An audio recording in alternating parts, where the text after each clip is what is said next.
just hit the subscribe button, the red button, underneath this video over to the right, and that'll sign you up on my YouTube channel. And then you can hit the small bell icon, so a little bell will go off and tell you each time I've started to broadcast a new one. I hope you enjoy it.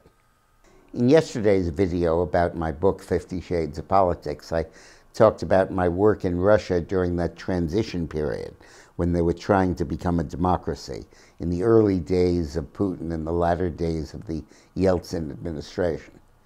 But I went back to Russia about 5 years later to try to advance the cause of democracy and to speak at a forum called the Other Russia, which was the collection of opposition to Putin, led by the chess master Garry Kasparov. And it was a terrifying experience.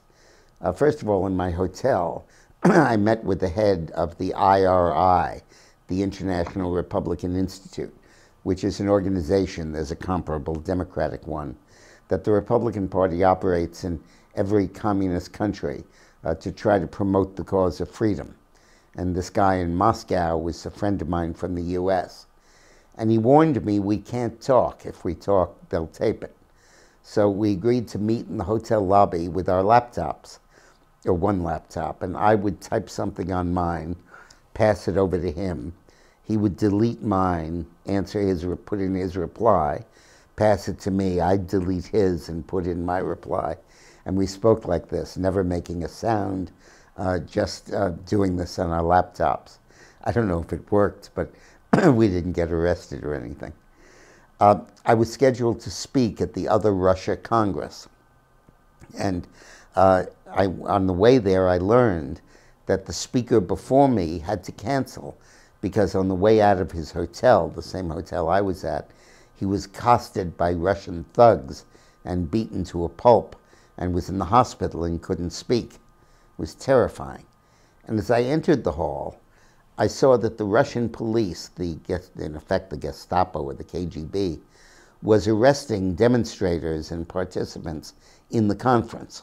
One of them I saw being arrested in the audience, and then the police came in and hoisted him by all fours and carried him out of the room and put him in their paddy wagon to take him off.